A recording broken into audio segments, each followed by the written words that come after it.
파친코는 한 가족의 성공담이 아닙니다. 이 이야기는 역사 속에서 이름 없이 사라졌지만 끝까지 살아남았던 사람들의 기록입니다. 이야기는 1910년대 일제강점기 조선의 작은 어촌 마을 영도에서 시작됩니다.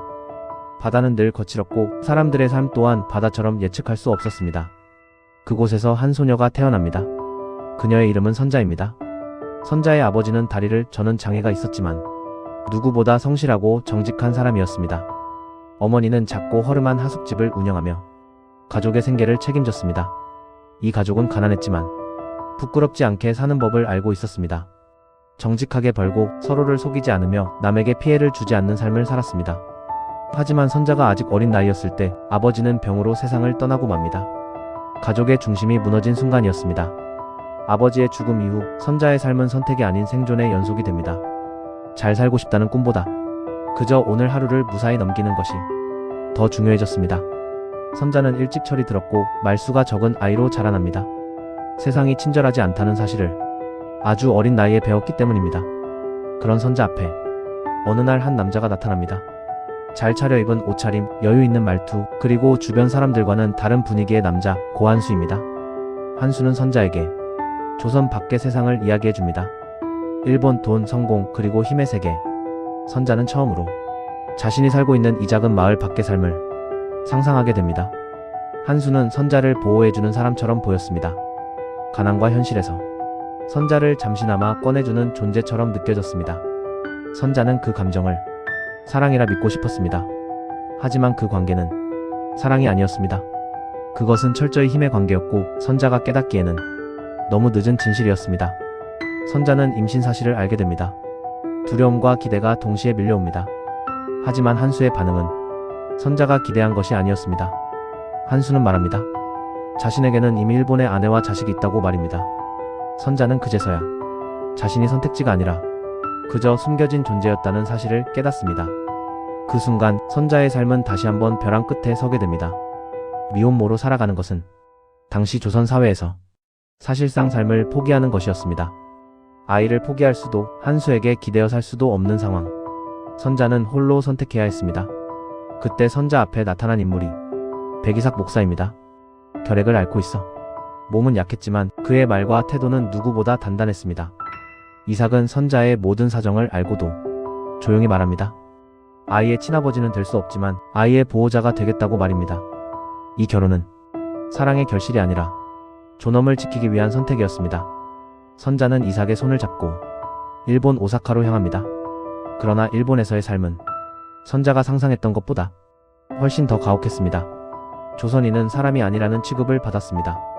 집을 구하는 것도, 일을 하는 것도, 아이를 학교에 보내는 것도 모든 것이 차별로 가득했습니다.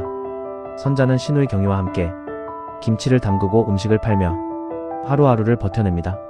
손이 트고 몸이 망가져도 멈출 수 없었습니다. 이삭은 목사로서 조선인 차별에 맞서다 체포됩니다. 선자는 면회를 가지만 이삭은 점점 말라가고 있었습니다. 결국 이삭은 감옥에서 돌아오지 못합니다. 선자는 두 아이를 남겨둔 채 완전히 혼자가 됩니다. 첫째 아들 노아는 조용하고 공부를 잘하는 아이였습니다. 늘 바르게 살고 싶어 했고 일본 사회에 인정받고 싶어 했습니다. 노아는 자신이 조선인이지만 일본인처럼 살 수 있다고 믿고 싶어 했습니다. 그 믿음이 그를 버티게 해주는 유일한 힘이었습니다. 그러나 노아는 자신이 고한수의 아들이라는 사실을 우연히 알게 됩니다. 그 사실은 노아의 존재 자체를 흔들어 놓습니다. 노아는 자신이 누구의 아들인지 어디에 속한 사람인지 알 수 없게 됩니다. 그리고 그 혼란은 끝내 그를 무너뜨립니다. 노아는 비극적인 선택을 하게 됩니다. 선자는 그 소식을 듣고도 크게 울지 않습니다. 울고 있을 시간조차 없었기 때문입니다. 그녀는 다시 하루를 살아냅니다. 그것이 그녀가 할 수 있는 유일한 일이었기 때문입니다. 둘째 아들 모자수는 형과 전혀 달랐습니다. 세상은 정직한 사람에게 보상을 주지 않는다는 사실을 아주 일찍 깨달았습니다. 모자수는 살아남기 위해 파친코의 세계로 들어갑니다. 불법과 합법의 경계, 도덕과 생존의 경계에 서 있는 세계였습니다. 모자수는 성공합니다. 돈을 벌고 힘을 가지게 됩니다. 하지만 그 성공은 언제나 불안 위에 놓여 있었습니다. 차별은 사라지지 않았고 언제든 모든 것을 잃을 수 있었습니다. 시대는 흘러 손자 솔로몬의 시대가 찾아옵니다. 솔로몬은 일본 대기업에서 일하는 엘리트 회사원입니다. 겉으로 보기에는 성공한 인생처럼 보입니다. 하지만 그는 여전히 완전히 받아들여지지 않는 존재입니다. 아무리 능력이 뛰어나도 결정적인 순간에는 선택받지 못합니다. 그는 늘 경계선 위에 서 있습니다. 솔로몬은 깨닫습니다. 이 가족의 역사는 성공의 이야기가 아니라 끝까지 버텨낸 이야기라는 것을 말입니다. 노년의 선자는 조용히 자신의 삶을 돌아봅니다. 많은 것을 잃었지만 끝내 무너지지는 않았습니다. 선자는 말합니다. 살아남았다는 것 그 자체가 승리라고 말입니다. 파친코는 공처럼 이리저리 튕겨다니는 인생을 닮았습니다. 어디로 갈지는 알 수 없지만 끝내 바닥으로 떨어지지는 않는 삶입니다. 이 이야기는 위대한 영웅의 이야기가 아닙니다.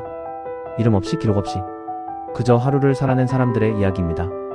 그리고 그들이 있었기에 지금의 우리가 존재합니다. 지금까지 파친코 이야기였습니다. 이런 깊이 있는 이야기 계속 보고 싶으시다면 좋아요와 구독 부탁드립니다. 여러분의 작은 응원이 이야기를 계속 전할 수 있는 힘이 됩니다. 감사합니다.